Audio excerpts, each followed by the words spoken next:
let's talk to the listener who's newer than you. They haven't been doing it. They're not in the 9th season yet. They're in the 1st or 2nd season right now. Yeah.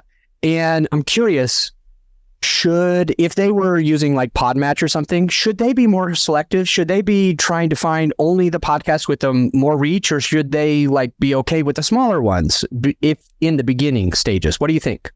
I think it's okay to be on the smaller ones. I definitely wouldn't like the ones that say that they only have a YouTube show and there's like 2 views because it was like the host that watched it or something like that. And their mom or their virtual assistant.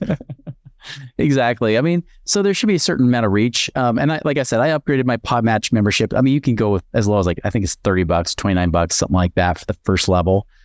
Second level was like $59 or something a month. I can't remember, but I went to the higher level so I can see the stats. Yeah. But even then I verify the stats. So I will look up a show on listennotes.com, listen like LASTEN notes.com.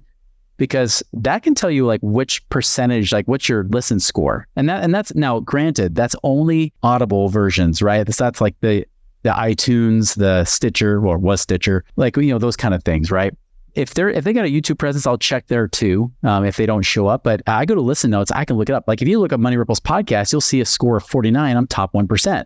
Very few podcasts ever get there, And so especially if someone wants me to do a podcast swap, I'll be like, okay, if they want to do a podcast, and this is if they reach out to me, which I've started getting a lot of those invites now too. If they reach out, I'll look that up and say, well, let's just see. Like, is it, and they don't have to be where I am, but I might want to see at least top 5%, on their listen score for me to say, I'm willing to do a swap when I have so many guests. Like I don't even need guests. So I never even use Podmatch for guests because I never have a shortage of guests because I always have plenty of people to talk to, right? I mean, you're in episode number 414. So you remember. Actually, I Googled it just before the show. That's why I know. I thought you just memorized it. Out of 750 episodes, you just memorized it. Yeah. But I don't think you have to have somebody that's always at the same level, but I think it doesn't pay to verify just to make sure that they're just not, there's just no listeners. Yeah.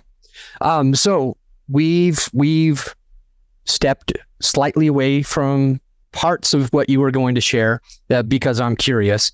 So ultimately, what we're talking about is one of the biggest things that helped Chris Miles grow his podcast after 4.5 years, the aha moment, was one of the big things is getting on other people's shows because all of the listeners there listen to podcasts. And so his call to action is stay here.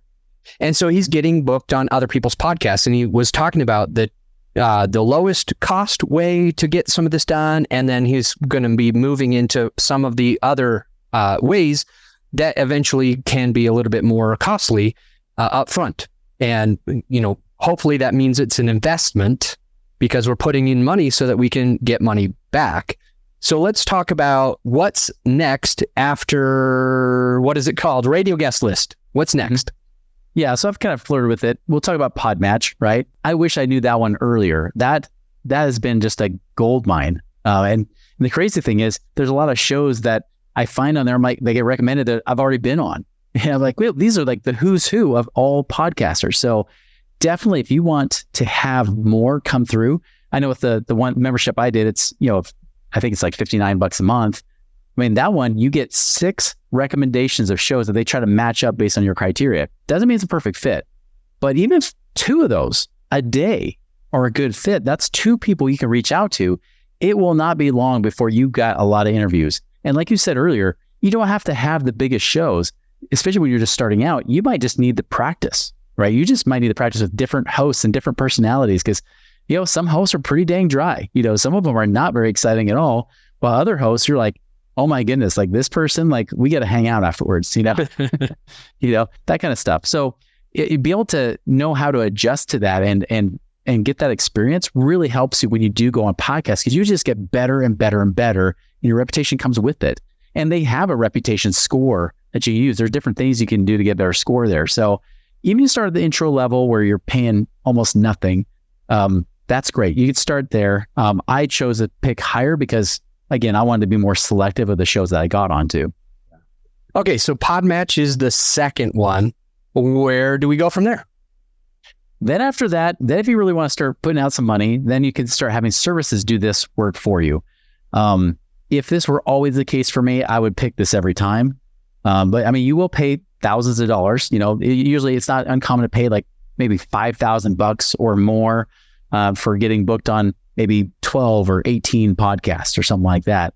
But depending on the service, they might even say, well, we make sure they're this kind of caliber podcast so that we get you on the best ones, right? The ones with the bigger reach. You can even put your wish list on there. If you wanted to be on, not saying you can get on Joe Rogan, but if you want to get on the Joe Rogan experience, you can always see if they can pitch you.